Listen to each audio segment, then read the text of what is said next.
syarat wudu adalah Islam. Tidak sah wudu dengan niatnya itu dilakukan oleh orang non-muslim.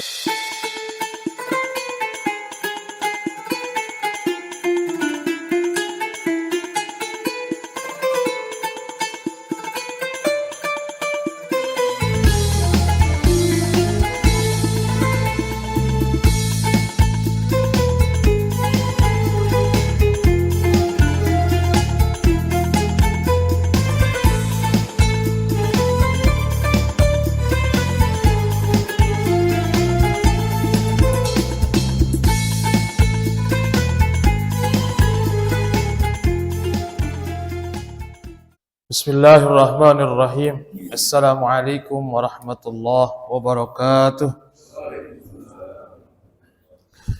Alhamdulillah wassalatu wassalamu ala Rasulillah Sayyidina wa habibina wa syafi'ina wa maulana Muhammadin ibni Abdillah wa ala alihi wa sahbihi wa mawalah. La hawla wa la quwwata illa billah, amma ba'd. Subhanaka la ilma lana illa ma 'allamtana innaka antal alimul hakim. Rabbi shrah li sadri wa yassir li amri wahlul 'uqdatam min lisani yafqahu qawli. Allahumma in kunta qabilta taubati wa ghafarta dhunubi akrimni bil fahmi wal hifzi hatta anna kulla man sami'a qiraati yazdad riqatan fi qalbihi wa in kana qasiyal qalbi. Ilahi akrimna bir rizqil halal warzuqna min haitsu la yahtasib. Yang kita hormati Ketua DKM Al-Furqan Bapak Haji Edi Mustafa beserta seluruh jajaran pengurus, Bapak-bapak dan saudara jamaah yang dirahmati Allah Subhanahu wa taala. Juga yang kita hormati Imam Rawatib Ustaz Irwan Hasan Basri. Alhamdulillah, syukurillah, pagi hari yang berbahagia ini setelah kita menunaikan ibadah salat subuh berjamaah, kita lanjutkan dengan pengajian atau kajian kita dalam kajian fikih. Mudah-mudahan apa yang kita pelajari, apa yang kita kaji akan menjadi ilmu yang bermanfaat, ilmu yang berkah fid dini wad dunya wal akhirah. Amin ya rabbal alamin. Bapak saudara yang dirahmati Allah Subhanahu wa taala, masih dalam kajian bahasan tentang wudu ya. Mungkin bulan lalu Ustaz Irwan telah menyampaikan untuk menuliskan pertanyaan dalam bentuk kertas dan sebagainya. Mungkin belum ada yang menyampaikan pertanyaan tersebut, dan nanti setelah ini ada yang mungkin secara teknis dan hal-hal lainnya berkaitan dengan wudu yang ingin langsung ditanyakan. Baik Bapak dan Saudara, yang kita bahas sekarang tentang syarat-syarat wudu. Yang pertama, syarat wudu itu adalah al-Islam, yaitu Islam. Fala yasihu min kafirin li'annal wudu'a ibadatun taftakiru ila niyah wal kafiru laisa min ahliha. Yang pertama, syarat wudu adalah Islam. Tidak sah wudu dengan niatnya itu dilakukan oleh orang non-muslim, orang kafir. Karena wudu itu membutuhkan niat. Bahkan niat itu menjadi salah satu rukun ya. Dan niat itu tidak bisa dilakukan oleh orang kafir karena lillahi ta'ala ya. Maka dari itu salah satu perkara yang membatalkan wudu adalah murtad, itu keluar dari Islam. Yang kedua at-tamyiz. Fala yasihu min ghairil mumayyizi li'anna al-wudu'a ibadatun taftakiru ila niyyah. Wa min syurutin niyyah tamyizun nawi. Yang kedua yaitu tamyiz. Tamyiz itu adalah seorang anak yang sudah bisa membedakan mana yang baik, mana yang benar. Mana yang baik, mana yang salah. Bahkan dia bisa merasakan ketika api dipegang panas, es dipegang dingin, garam rasanya asin, gula rasanya manis, dan seterusnya. Ya. Sekarang sekitar usia 8, 9, atau 10 tahun lah, sekitar itulah ya usianya. Ya. Jadi mereka yang sudah benar-benar bisa mengetahui walaupun belum balik. Tamyiz itu tidak mewajibkan dia sholat, atau artinya bukan merupakan rukun atau syarat wajib sholat, bukan. Yang syarat wajib sholat itu adalah balik, termasuk di dalamnya wudhu, ya, bukan syarat wajib, ya. Tetapi dilakukan oleh orang yang tamyiz, sholatnya sah, wudhunya juga sah. Bahkan dalam salah satu syarat niat, seseorang itu harus sudah dalam keadaan tamyiz.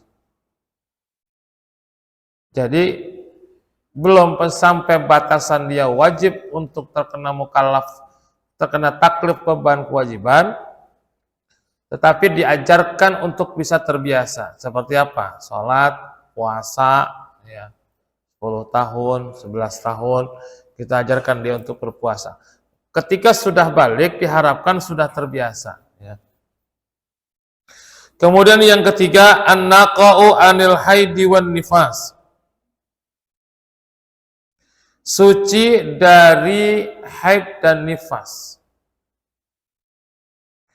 Jadi perempuan yang dalam keadaan haid atau dalam keadaan nifas, ini tidak sah ketika dia melaksanakan wudhu.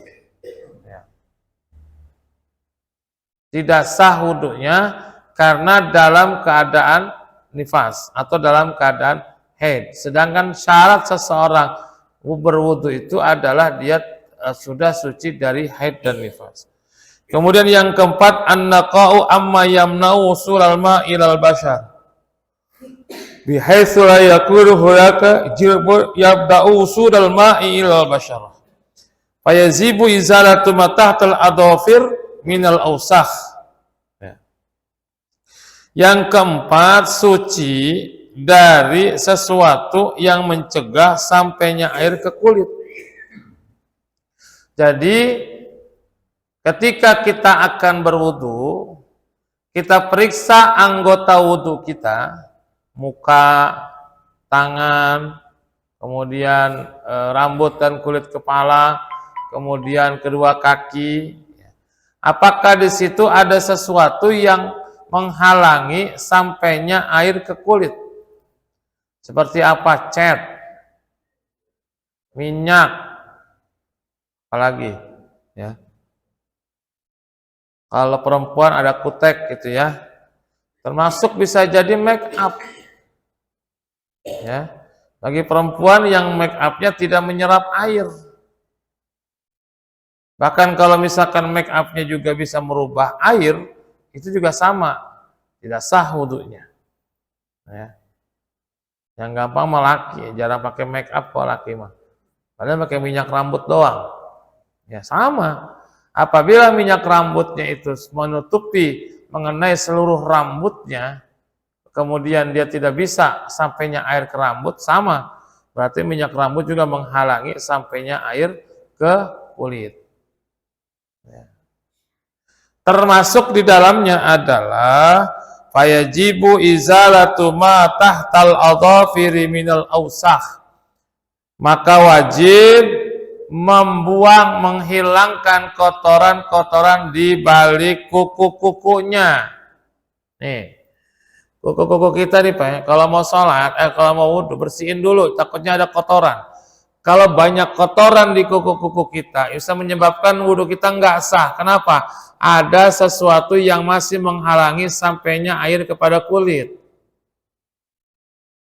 Apalagi yang kukunya panjang, yang jarang dibersihkan lagi, bersihkan. Juga termasuk kalau kukunya kecil. Kadang-kadang kuku kotor itu nggak lihat dia panjang atau pendek. Ya. Kadang yang kukunya panjang dia bersih, kukunya termasuk dalam ini karena memang rajin ngebersihin. Yang kukunya pendek, kotor banget, emang males, ya jarang dibersihin. Jadi tidak dalam ukuran pendek atau panjangnya kuku, tetapi ya seberapa banyak refreshing dia bersihkan. Yang penting adalah ketika mau wudhu, kita kan disunahkan berwudhu itu kan membersihkan telapak tangan tuh sebelum kita memulai wudhu sampai baca bismillah. Nah, itu sampai bersihin tuh, ya kuku-kuku kita. Ya. Sudah bisa dikatakan wajib untuk menghilangkan kotoran di bawah kuku, karena bisa jadi kotoran di bawah kuku akan mengakibatkan tidak sampainya air ke kulit yang membuat wudhu kita menjadi tidak sah. Ya. Kemudian yang kelima, an la yakuna 'alal udwi ma yughayyirul ma'a. Tidak ada di atas anggota tubuh, maksudnya anggota tubuh wudhu itu, ma yughayyirul ma'a, sesuatu yang bisa merubah air. Seperti apa? Seperti sabun. Ya. Jadi kalau di tubuh kita masih ada sabun, termasuk juga tadi seperti mungkin make up yang bisa merubah air, itu harus dibersihkan dulu.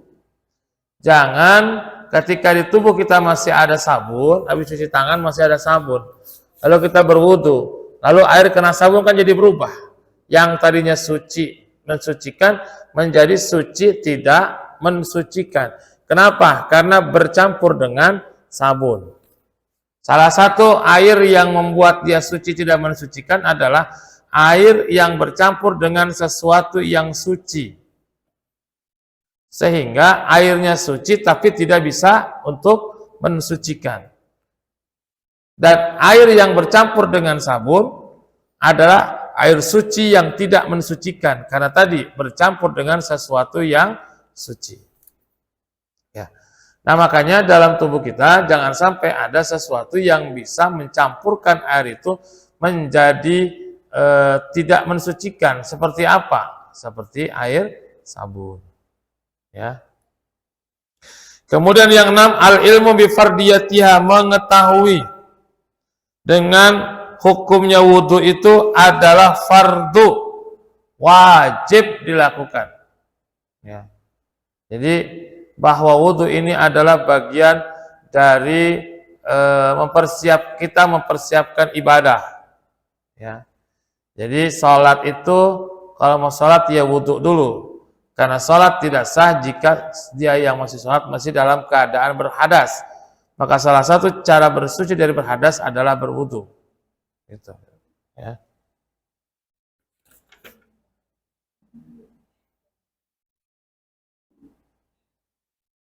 Kemudian izalatun najasati al-ainiyah. Yang selanjutnya adalah menghilangkan, ya, menghilangkan sesuatu atau najis yang sifatnya ainiyah. Najis itu ada dua, ada najis ada tiga, maaf, ada najis mukhaffafah, ada najis mughalladhah, ada najis mutawassithah. Najis mukhaffafah adalah najis yang bersumber dari air kencing bayi laki-laki yang belum mengkonsumsi apa-apa, ya, yang belum mengkonsumsi apa-apa selain air susu ibu. Jadi bayi laki-laki yang belum berumur 2 tahun dan belum berkonsumsi apa-apa selain air susu ibu. Ya. Ini najisnya mukhaffafah kalau dia kencing. Cukup dipercikan air di tempat yang terkena najisnya. Yang kedua najis mughalladhah, najis yang berat. Ya, yaitu yang bersumber dari anjing dan babi. Ya, Dia mau kencingnya, mau darahnya, mau kotorannya, ya, mau lendirnya dan seterusnya. Cara membersihkannya disiram, dicuci dengan air sebanyak 7 kali. Salah satunya dicampur dengan tanah. Dan yang ketiga adalah najis mutawassithah, najis sedang. Najis sedang itu ada dua, ada mukhaffafah, ada ainiyah. Mukhaffafah itu najis yang diyakini ada muhkamah, maaf. Najis muhkamah itu najis yang diyakini adanya tetapi tidak kelihatan. Baunya enggak kecium, rasanya tidak ada, bentuknya enggak kelihatan. Namanya mukhaffafah. Mana contoh najis mukhaffafah? Contoh najis mukhaffafah adalah misalkan percikan air kencing yang menempel di celana kita, pakaian kita. Makanya kalau kencing disunnahkan jongkok, baik perempuan maupun laki-laki. Selain secara kesehatan, kencing dengan jongkok itu lebih sehat dibandingkan berdiri. Selain kencing dengan jongkok adalah sunnah yang dilakukan oleh Nabi.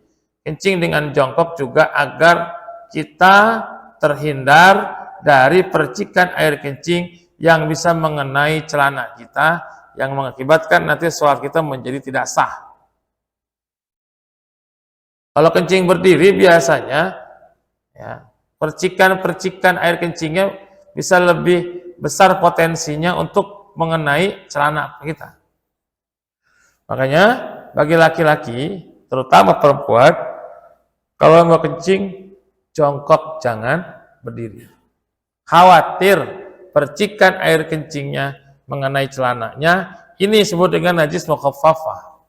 Najis mutawassithah muhkamah. Ya. Najis mutawassithah muhkamah. Ya. Nah, yang kedua adalah ainiyah. Ainiyah itu mutawassithah, ainiyah itu najis yang kelihatan najisnya, baunya ada, rasanya juga ada kalau dirasain. Ya. Nah, najis yang di tubuh kita, yang kelihatan betul-betul najis, ya, seperti kotoran tadi dan sebagainya, maka harus dibersihkan dulu. Ya. Kemudian selanjutnya, yang menjadi syarat dari wudhu adalah orang yang dalam keadaan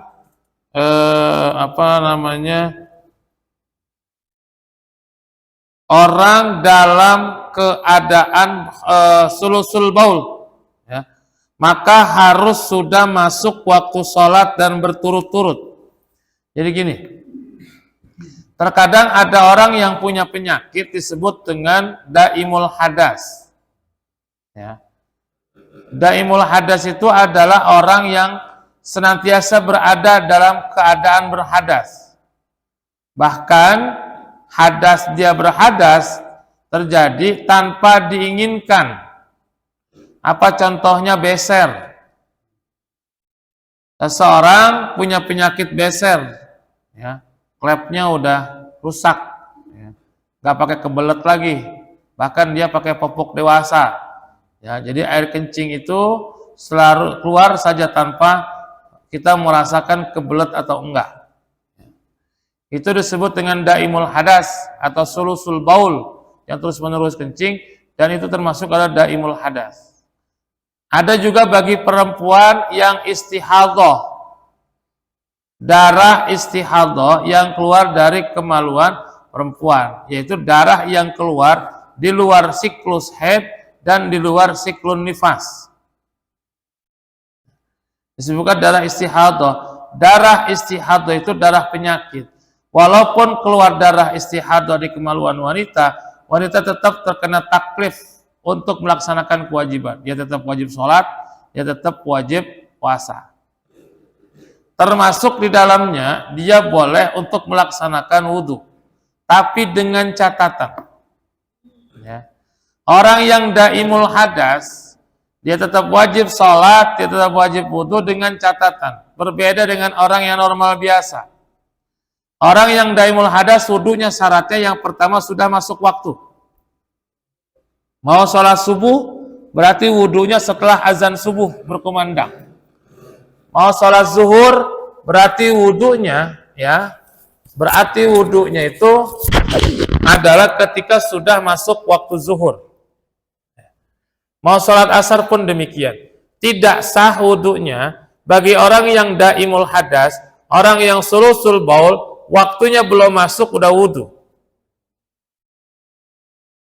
Bagaimana caranya? Ketika dia berwudhu atau sebelum dia berwudhu, bersihkan dulu najisnya.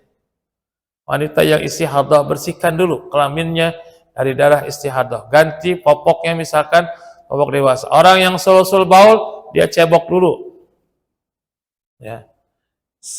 Yang penting sudah masuk waktu sholat. Nah, ketika selesai cebok istinja, lalu kemudian dia berwudhu. Habis berwudhu selesai, langsung sholat. Tidak diselingi dengan pekerjaan yang lain. Kalau wudhunya sudah masuk waktu, selesai wudhu dia langsung sholat, maka ketika keluar najis, maka insya Allah itu dimaaf. Udah azan subuh, Allahu Akbar, langsung wudhu. Habis wudhu langsung sholat. Lagi sholat keluar darah istihadahnya, insya Allah dimaaf.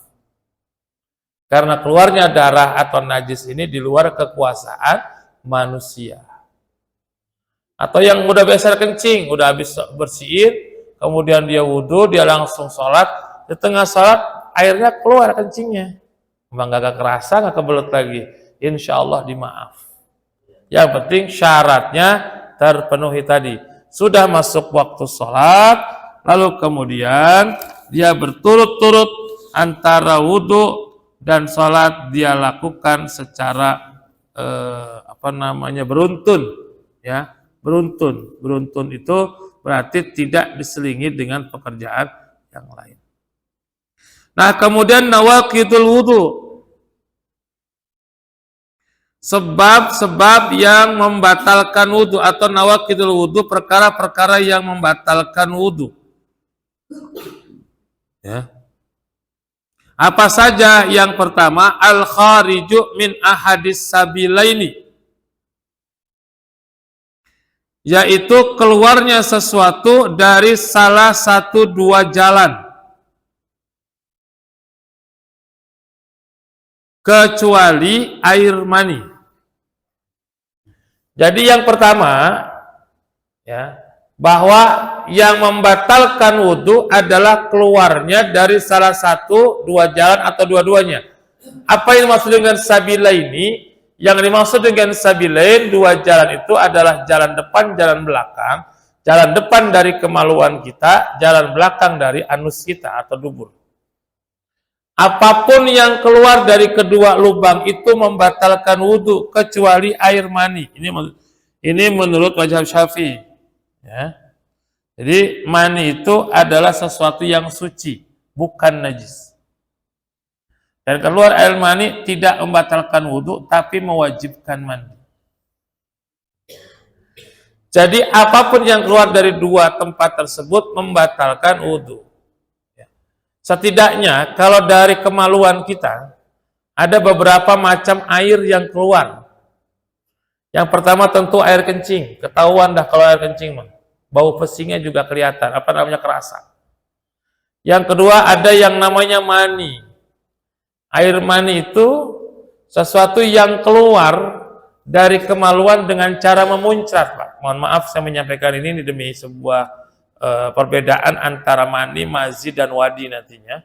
Ya, air mani itu biasanya keluar dengan cara memuncrat dan setelah keluar itu ada rasa lemas yang terjadi. Ini dalam kitab Nailur Raja untuk membedakan. Dan air mani itu baunya ketika basah itu seperti adonan tepung kue kurma, ya, yang kering baunya seperti putih telur. Untuk membedakan. Makanya biasanya kalau orang keluar air mani, walaupun dia tidur biasanya suka bangun. Kenapa? Karena kerasanya keluarnya dengan cara memuncrat yang tadi. Nah, air mani ini hukumnya tidak najis, suci. Yang kedua ada yang namanya air mazi. Air mazi itu air yang keluar dari kemaluan karena dalam keadaan sangat bersyahwat. Sangat bersyahwat. Makanya kadang-kadang keluarnya tidak terasa. Baunya tidak seperti bau sperma. Tetapi hukumnya najis. Ya. Biasanya bagi suami istri ketika berhubungan, air mazi ini keluar sebelum terjadinya persetubuhan. Kenapa? Karena saat itu dalam kondisi syahwat yang sangat tinggi. Biasanya. Nah, ini hukumnya najis. Ya. Dan najisnya ini juga mengakibatkan batalnya wudhu. Yang keempat ada yang namanya wadi. Wadi ini air yang keluar dari kemaluan karena terlalu capek, terlalu lelah akibat kerjaan yang berat atau habis angkut yang berat. Ya. Nggak biasa angkut yang berat, nggak biasa ngangkat beras, nggak biasa ngangkat lemari lagi pindah-pindahan. Ya angkut, capean tidur. Pas bangun tidur dilihat celananya basah. Dicium baunya kagak bau amis. Tapi keluar tidak terasa, mungkin karena terlalu capek. Itu disebut dengan wadi. Nah, wadi itu najis hukumnya. Dan yang keluar itu berarti wudhunya batal. Dan yang kelima, tentunya yang keluar dari kemaluan adalah, dan ini dialami hanya oleh perempuan, adalah haid, nifas, dan istihadah darahnya. Ya. Maka dari itu, dari dua sabilain, dua jalan ini, apabila keluar ya selain mani, dipastikan wudunya adalah batal. Ya. Kecuali yang tadi, yang sulusul baul, yang daimul hadas, yang beser udah nggak ketahan, keluar tuh dalam hal itu. Yang penting syaratnya terpenuhi, udah masih waktu sholat dia langsung sholat, dan ketika itu keluar itu insya Allah dimaaf. Namanya rukhsah, keringanan. Kemudian yang kedua, yang membatalkan wudhu adalah iltiqa'u basyaratai rajulin wa imra'atin kabiraini aznabiyaini min ghairi ha'il. Bersentuhan dua kulit, laki-laki dan perempuan yang sudah dewasa, yang sudah besar, yang aznabaini itu ghairu mahram. Aznabin itu orang yang boleh menikah. Ya. Lawan katanya adalah mahram, orang yang diharamkan menikah. Ya. Min ghairi ha'il, dari tanpa penghalang. Jadi orang dewasa, laki-laki dan perempuan bersentuhan kulit, kemudian tanpa adanya penghalang, maka hukumnya adalah batal wudhu. Termasuk di dalamnya adalah suami istri. Kenapa suami disebut dengan aznabin? Karena dia boleh menikah. Kalau nggak boleh menikah, kagak bakal jadi suami istri. Yang tidak batal itu adalah mahram. Mahram itu orang yang diharamkan menikah. Seperti anak ke orang tua atau sebaliknya, adik ke kakak atau sebaliknya, ya, ke mertua, ya, ke paman, ya, kandung dan seterusnya. Itu adalah garis-garis yang disebut dengan mahram yang haram untuk menikah. Kalau yang mahram kita punya wudhu bersentuhan, tidak batal wudhu kita. Tetapi yang aznabin, yang boleh kita menikah, maka bertemunya dua kulit perempuan, laki-laki dan perempuan, itu hukumnya adalah batal menurut mazhab Syafi'i. Jadi bersentuhan kulit itu setidaknya dari 4 mazhab ini. Yang pertama Imam Abu Hanifah atau mazhab Hanafi.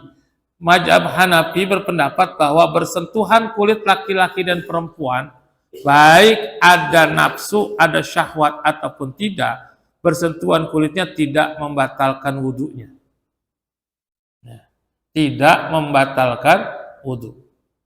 Syahwat ada atau tidak kata Abu Hanifah tidak membatalkan wudu. Sebab yang membatalkan wudu menurut Abu Hanifah adalah bersetubuh.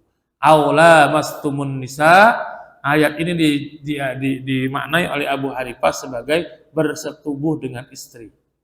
Kalau enggak bersetubuh, maka pegangan baik syahwat ada atau tidak membatalkan wudu. Yang kedua pendapat Imam Malik dan Imam Ahmad bin Hambal. Mazhab Maliki dan mazhab Hanbali ini hampir sama. Bersentuhan kulit laki-laki dan perempuan kalau ada syahwat batal. Tetapi kalau tidak ada syahwat tidak batal. Lagi jalan misalkan nggak sengaja kesenggol, kan nggak ada syahwat tuh, ya nggak sengaja nggak batal. Tetapi kalau sengaja megang dan ada syahwat, maka hukumnya adalah batal. Nah, Al-Imam Syafi'i, mazhab Syafi'i, bersentuhan kulit laki-laki dan perempuan, ada syahwat atau tidak ada syahwat, batal. Ada syahwat atau tidak ada syahwat, batal. Kecuali darurat. Apa contoh darurat ketika tawaf di Ka'bah? Darurat ini. Selama dia tidak menyengaja untuk menyentuh, tidak batal wudunya. Kecuali kalau lagi tawaf sengaja menyentuh. Beda nih. Ya, walaupun dia lagi banyak orang berkumpul dan itu adalah darurat, tapi kalau sengaja menyentuh, ya, sengaja berpegangan, batal wudu. Tetapi kalau tidak sengaja, karena memang darurat, tawaf itu kan kita nggak bisa prediksi, Pak, berapa banyak orang dan seperti apa kepadatan. Dan di tawaf itu bercampur laki-laki dan perempuan. Kita nggak tahu bersentuhan tangan kita ya dengan orang lain. Kalau memang tidak sengaja, kalau ada kata Imam Nawawi itu sesuatu yang merupakan rukhsah, yang penting nggak niat megang dan nggak memegang. Kalau kepegang berarti tidak sengaja. Itu namanya darurat. Nah, kalau di luar itu biasa, maka Imam Asy-Syafi'i bersentuhan kulit laki-laki dan perempuan ada syahwat ataupun tidak, hukumnya adalah batal. Makanya sebenarnya mazhab Syafi'i ibadahnya ringan. Maka cara wudhu, cara batalnya juga ringan. Wudhunya ringan Pak Imam Syafi'i itu. Seperti rukun yang pernah saya sampaikan, niat, wasum, dan sebagainya. Dan ketika membasuh kepala hanya dengan mengucapkan mengusap 3 helai rambut sampai ke kulit. Ya. Ada syarat, ada rukun, ada sunnah. Imam Abu Hanifah lebih repot, Pak. Mazhab Hanafi itu ada yang namanya rukun sholat, rukun wudhu, ada yang namanya wajib wudhu. Ya. Dan dia ketika wudhu seluruh kepalanya harus dibasahkan. Wudhunya agak berat, tapi membatalkannya pun juga tidak enteng. Artinya membatalkannya pun tidak seperti semudah batalnya wudhu dalam mazhab Maliki, mazhab Syafi'i. Ya, makanya Imam Abu Hanifah batal wudhu itu dengan bersetubuh, bukan dengan bersentuhan. Ya. Nah, kemudian bersentuhan kulit laki-laki dan perempuan yang udah dewasa tanpa penghalang ini, ya, adalah yang bersentuhan kulitnya. Bagaimana kalau megang rambut? Nggak batal. Ya, kita habis wudhu megang rambut istri kita, Pak, nggak batal. Yang penting nggak kena ke kulitnya, kukunya dan giginya. Ya, kalau itu kita sentuh itu nggak batal. Ya. Nah, kemudian juga harus berbeda jenis, laki-laki dan perempuan. Ya. Kemudian keduanya sudah dewasa. Sudah balik maksudnya. Kalau sama anak kecil nggak batal. Kita habis wudhu bapak-bapak, ada anak kecil perempuan, dia belum balik, kita pegang, bahkan kita gendong, mungkin kita ciumin tuh anak masih kecil, itu nggak batal. Karena syaratnya harus sudah dewasa. Ya. Kemudian adalah syaratnya ajnabiyin, yaitu orang yang boleh untuk menikah. Dan yang terakhir, tidak adanya penghalang. Kalau kita bersentuhan sama istri ada penghalang kain, misalkan nggak batal. Yang penting ada penghalang antara kulitnya dengan kulit orang lain. Nah, kemudian selanjutnya adalah membatalkan yang keempat, masuk kubulil adamiyyi au khalaqatid duburi bibatil wa bibadir roha au butunil asabi. Menyentuh kemaluan, kubul dan dubur dengan kedua telapak tangan. Ya. Jadi orang yang menyentuh kemaluan, menyentuh dubur, bukan dubur, bokong, lingkaran bokong, dengan telapak tangan yang apabila tertutup tidak kelihatan, maka hukumnya batal. Jadi begini Pak, kalau kita rapatkan tangan seperti ini, ya, maka yang tertutup oleh tangan kita dan itu menyentuh kemaluan dan lingkaran bokong, hukumnya batal wudhu. Tetapi yang kelihatan dan tidak tertutup, menyentuh kemaluan dan lingkaran bokong, itu tidak batal wudhu. Berarti daerah sini nih. Dan itu dilakukan apabila menyentuh bokong dan menyentuh kemaluan dan lingkaran bokong itu adalah yang pertama, baik milik sendiri, punya sendiri atau punya orang lain. Ya. Jadi punya orang lain itu dalam artian begini Pak, anak kita misalkan kencing, anak kita buang air, kita cebokin, begitu. Maka wudhu kita batal karena menyentuh kemaluan dan bokong orang lain, dalam hal ini adalah anak kita. Yang kedua, ya, yang kedua itu adalah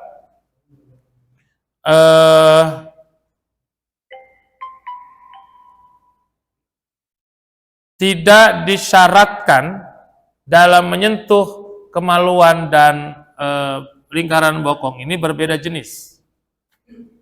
Ya, misalkan kita bapak-bapak nyebokin anak kita yang masih kecil juga laki-laki dengan telapak tangan, maka wudhu kita menjadi batal. Yang selanjutnya, tidak ada keharusan adanya syahwat. Ya masa kali misalkan nyebokin anak pakai syahwat gitu ya, nggak mungkin kan, tapi tetap batal wudhunya walaupun tidak ada syahwat. Ya. Kemudian yang disentuh adalah kemaluan, dalam hal ini farji dan bokong. Ya, jadi kalau menyentuh dengan telapak tangan itu maka hukumnya adalah membatalkan wudhu. Kemudian selanjutnya yang membatalkan wudhu itu adalah duduk yang tidak tegak. Jadi kalau duduk itu bokong kita harus nempel rapat ke tempat kita duduk. Ketika kita tertidur seperti itu tidak batal wudhu. Tetapi kalau bokong kita terangkat dan tidak tetap dengan duduknya, maka ketika tertidur membatalkan wudhu. Duduk di sini. Khotib lagi khutbah, kita duduk di belakang, yang pengen sengaja di belakang duduknya biar bisa nyender. Duduknya begini kayak orang ngopi. Tidur pulas, batal wudhunya. Kadang-kadang kan kalau sholat Jumat sengaja nyari tempat yang bisa buat nyender. Ya. Pokoknya kalau sholat Jumat Pak, kagak pengen tidur, khotib lagi khutbah pokoknya pulas aja. Sengaja pengen nahan, jangan sampai tidur. Tapi tahu tuh, tidur yang paling nikmat itu ketika khotib sedang berkhutbah. Tapi hati-hati, ketika duduk tersebut, jangan sampai bokong kita terangkat. Kenapa logikanya?